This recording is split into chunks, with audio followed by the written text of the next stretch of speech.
네, 반갑습니다. 2021년도 부산광역시 비영리 민간단체 공익활동 지원사업의 일환으로 장애인 문해창작 아카데미를 시작하겠습니다. 사람의 향기로 오늘 제 18강이 되겠습니다. 여러분 반갑습니다.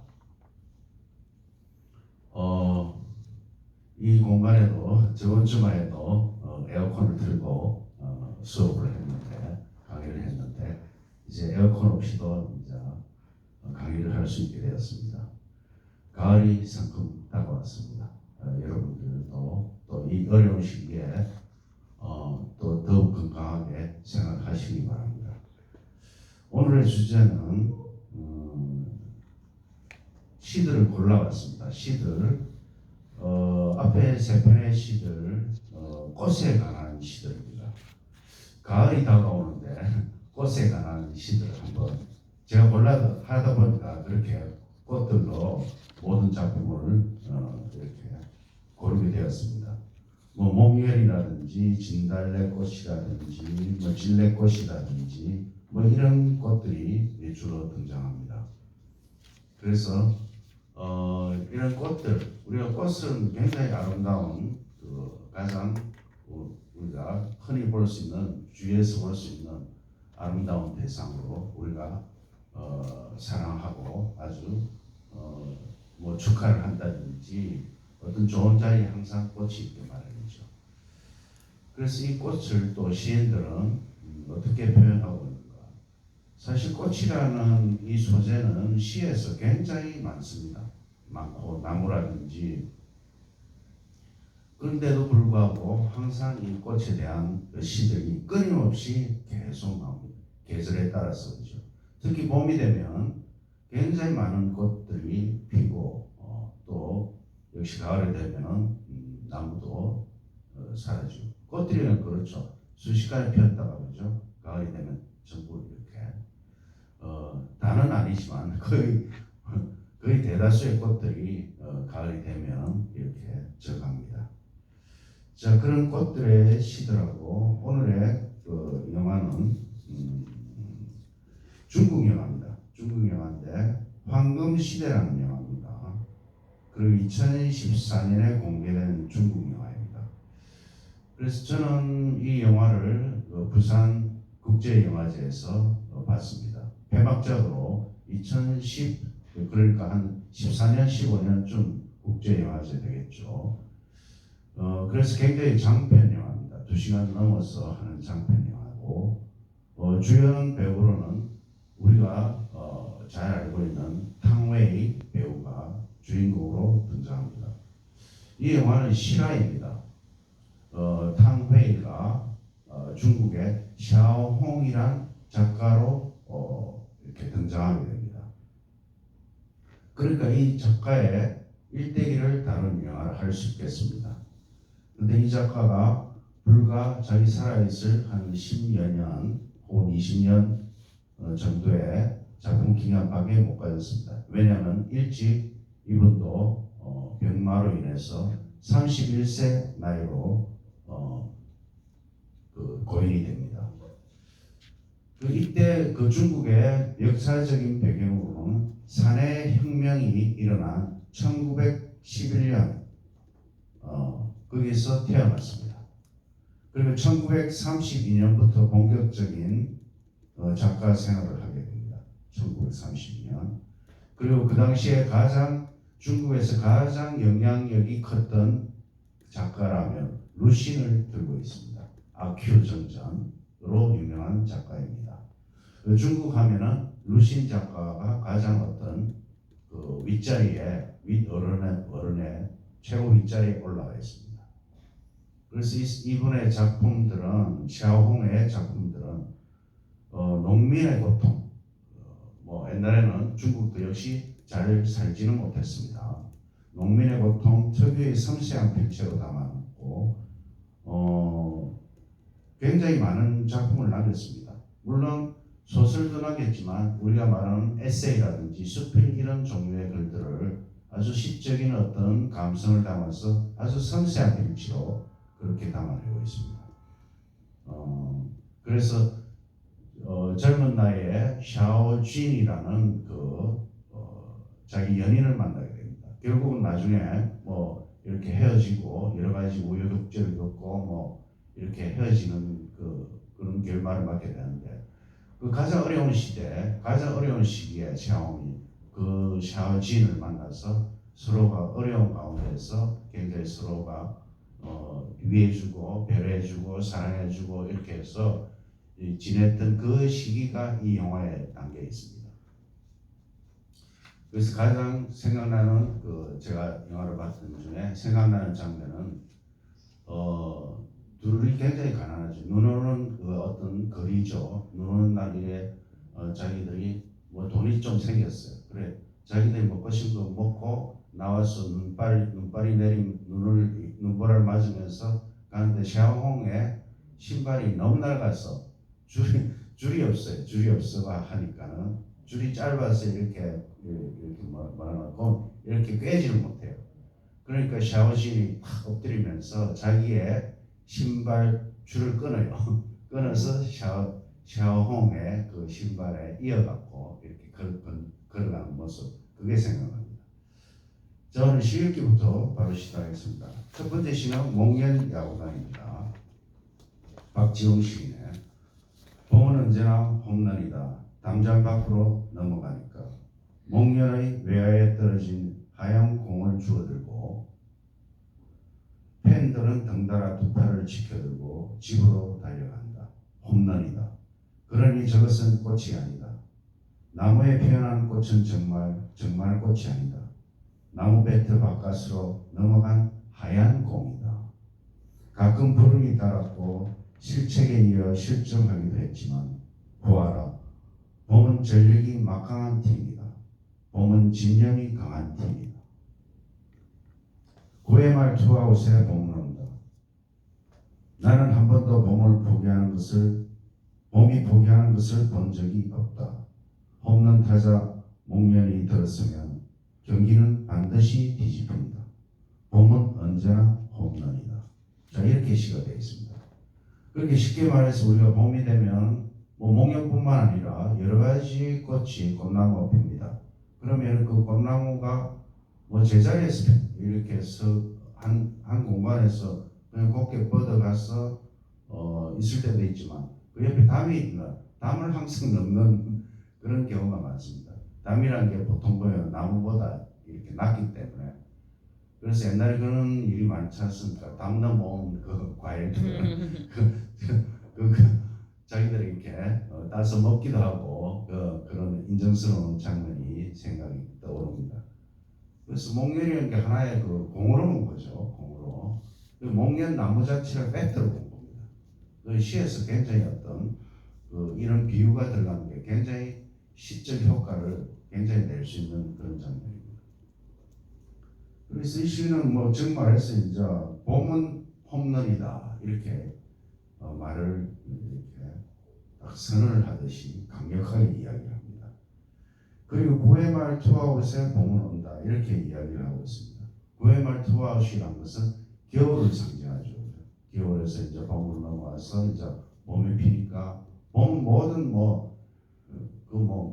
말하자면 그 생명이 이렇게 막 이렇게 그 모든 생명들이 아주 힘차게 떠오르는 계절이니까 이 꽃뿐만 아니고 그저 다른 꽃들도 이렇게 담장력으로 보내고 이런 에너지가 굉장히 충만하는 듯해서 이제 봄이라는 걸 홈런으로 이렇게 이야기했습니다. 그래서 우리가 시를 볼 때 오늘 제가 시의 유기성에 대해서 좀 잠시 말씀드리겠습니다.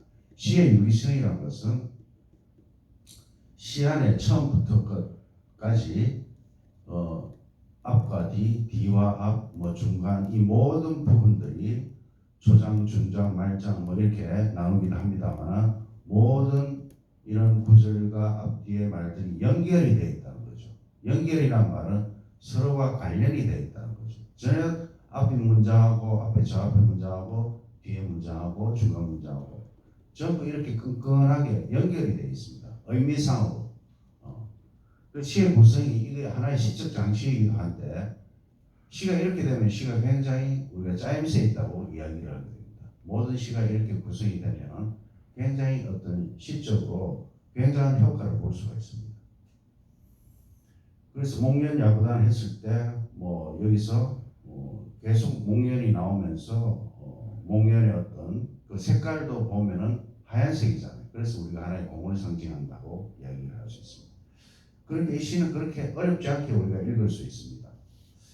두 번째 시가 나팔꽃입니다. 나팔꽃 안 이렇게 했습니다. 양혜경 시인의 두 팔 벌려 보랏빛으로 펼치고 안은 하얀 사기사발처럼 비어있는 나팔꽃 피었어요.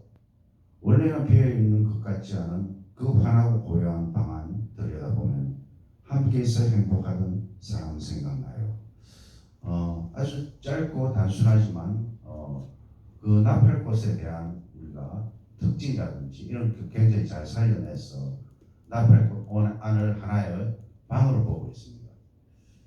그래서 아주 마지막도 다정스럽게 끝내고 있죠. 함께해서 행복하던 사람 생각나요. 이렇게 그렇게 비어있는 어떤 텅 빈 것의 아름다움을 이야기하는 거죠. 나팔꽃이 이렇게 잎이 이렇게 크게 피지만은 안에는 사실 비어있다 이렇게 이야기를 하고 있습니다. 그래서 우리가 꽃을 이러한 어떤 꽃이라든지 나무라든지 이런 자연물이나 사물을 우리가 시에서 표현할 때는 그 사물이 그 자연이 가진 특징, 이제 꽃으로 말할 것 같으면은 꽃의 색깔이라든지 그죠? 그 잎의 모양이라든지 그 색깔과 모양을 가지고 시에 대입을 하게 되고 비유를 하게 되는 것입니다. 그 다음에 진달래꽃입니다. 진달래꽃 하니까 김소월 시인의 진달래꽃이 생각이 납니다. 제목도 똑같이 오죠. 진달래꽃. 근데 이 시는 제가 쭉 끝까지 읽어봤습니다만 어떤 김소월 시의 진달래꽃에 대한 오마주라고 합니다. 오마주. 오마주라면 자기가 존경하는, 자기가 굉장히 어떤 존경하고 심취하고 사랑하는 그런 어떤 대상에 대해서 자기가 어떤 내가 문학하면, 내가 영화를 하면은 그 영화 안에 반드시 그 사람의 내가 존경하는 그분의 특징을 그 한 부분을 잠시 이렇게 넣습니다. 그 요소를. 그걸 우리가 오마주를 합니다. 뭐 전체를 그 작품 전체를 그분의 뭐 작품과 비슷하게 하는 것이 아니고 하나의 우리가 사인을 남기듯이 자 괜찮아 뒷산에 불 지르는 것 불이 나를 지나 내 푸른 노트 다 태워버린 것 가장 찬란한 사람 언제나 다 타고난 가루에서 빈다는 것 한 번의 뜨거움으로 죽도록 꽃은 가루가 되겠지. 한 사흘 비 뿌리는 동안 꽃이 물이 되는 것. 그 물이 불을 끄고 돌아서서 다시 푸른 노트가 되는 것. 괜찮아. 뒷산에 불 지르고 돌아서서 진분홍 물이 되는 것. 알 수 없는 그 고단했던 사람. 꽃잎 날리는 모든 이별. 괜찮아. 자, 여기서 주목할 말은 괜찮아입니다. 자, 이것은 하나의 우리한테 이렇게 위로를 주는 말 같아요. 위로를 괜찮다. 우리 괜찮아 할 때는 좀 마음이 편해지죠. 어떤 사람이 조금 실수해도 괜찮아 싶이 상당히 어떤 때 큰 실수를 해도 괜찮다 경상도 말 그렇게 할 때 우리가 마음이 편해지는 것입니다. 그래서 꽃잎이 달린 모든 이별 여기에서 이제 김소월의 진달래꽃을 보면은 사뿐히 스려 밟고 가시옵소서 이런 장면이 나오죠. 그래서 아주 그 극진한 이별을 우리가 표현한 시로 굉장히 높이 이렇게 평가를 받고 있습니다. 그 시에 대한 김소월님의 시에 대한 오마주라고 할 수가 있습니다. 그 이 시도 보면은 시적인 유기성에서 중요한 게 시적인 장치도 중요하지만은 앞에 있는 말을 중간에 똑같이 이렇게 리듬을 반복을 하는 겁니다. 시에서 반복이 많죠. 리듬을 살리기 위한 하나의 시적인 장치입니다. 그래서 가장 찬란한 사람 언제나 다 타고난 가루에서 빛나는 것 이런 어떤 사랑의 이야기들 그리고 물들의 이미지 그리고 또 진달래꽃이 색깔이 진분홍입니다. 그래서 하늘이 산이 불탄다. 뭐 이렇게 표현을 하고 있습니다. 그 다음에 두 번째 문학 집배원들의 시 두 편의 시입니다. 이 시도 역시 마찬가지로 꽃이 나옵니다. 목련의 꿈, 고재종의 목련의 꿈, 그리고 송찬호 시인의 진례꽃입니다. 아름다움은 더럽혀지기 위해 존재한다. 막나라 오르이라는 흰 비둘기는 꿈도 순백의 웨딩드레스에 난대한 꽃의 노래도 뒤끝 함정 없는 아름다운 일대라야 제대로 더럽혀질 수 있다는 것인가. 화사한 목련꽃은 이미 추하게 시들어가고 그 목련꽃 그늘 아래 베르테르의 편지를 읽자던 이제 막 대학에 들어간 건강한 아들은 느닷없이 오늘 일어서지 못한다. 아름다움은 더럽힌 후에 오는 기쁨을 맛보려는 누군가의 지팡이에 의해 일격을 당한 듯 아름다움과 꿈이 크면 클수록 덜 헤어지는 것도 그만큼 커진다는 것. 건강의 아들은 황만이 오늘 일어서지 못한다. 배설물로 가득한 도랑이로 장미꽃을 던지는 사대의 초상을 그렸던 바타이어처럼 고통이 나의 성격을 형성한 건 사실이다. 고통 없이는 난 아무것도 아니라는 것도 안다. 하지만 꿈의 감각이 생째로 무너지는 것은 어떤 고통에도 달려가 항의할 것인가. 그 고통이 내 생활의 것으로만 끝나는 줄 알았던 꿈들이 하얗게 닫혀버리는 이 봄날에 난 연두처럼 번지는 잎 어느 한 점도 알지 못한다. 우리 목련꽃의 특징이 이 굉장히 처음에 하얗게 이렇게 굉장히 아름답게 보기 좋게 이렇게 피어납니다. 앞에 목련꽃도 뭐 나왔지만은 근데 이 꽃이 질 때는 굉장히 색깔이 어떻게 색깔이 굉장히 이렇게 뭐랄까 조금 보기 흉하게 이렇게 색깔이 변합니다. 아주 누렇게. 어떤 시인은 목련을 변기에 비유를 하기도 했습니다. 그런 시인도 있습니다. 그래서 필 때는 너무 아름다운데 또 질 때는 너무 이렇게 순식간에 또 보기 흉하게 이렇게 질 수 있다는 거. 여기서 말하는 거 어떤 자기 아들이 있는데 아주 어떤 건강하고 신체 건강하고 젊음을 유지하고 젊음을 이렇게 발산하고 있는 그런 어떤 최선의 순간에 있는 아들이 어떤 불행을 당한 것 같습니다. 그래서 하나의 고통으로 표현을 하고 있습니다. 그 다음 마지막에 찔레꽃인데 찔레꽃 하면 장사의 가수의 찔레꽃이 먼저 생각납니다. 장사의 노래를 우리가 들어보면 찔레꽃에 대한 여러 가지 거기에도 특징이 나옵니다. 근데 흰색입니다. 찔레꽃은. 근데 이 시는 여러분들이 나중에 감상하시겠지만 시집간 딸에 대한 어떤 그리움이라든지 이런 하얀 그걸 뭐 웨딩드레스에 비유를 한다든지 어떤 시집간 딸에 대한 그리움을 이렇게 아비로서 이렇게 깊이 담고 있습니다. 자, 오늘 이렇게 꽃에 대한 시들과 오늘의 제가 말씀드린 것은 시의 위성, 시의 처음부터 중간 끝까지 모든 것이 연결이 되어야 된다. 의미상으로 연결되면 그 시가 우리가 좋은 시로 평가받을 수 있겠다. 여러분들 또 오늘 문학 집변의 시들 감상하시고 영화도 황금 시대를 감상하시고 좋은 또 주말을 맞이하시기 바랍니다. 다음 주에 여러분들 다시 만나 뵙겠습니다. 감사합니다.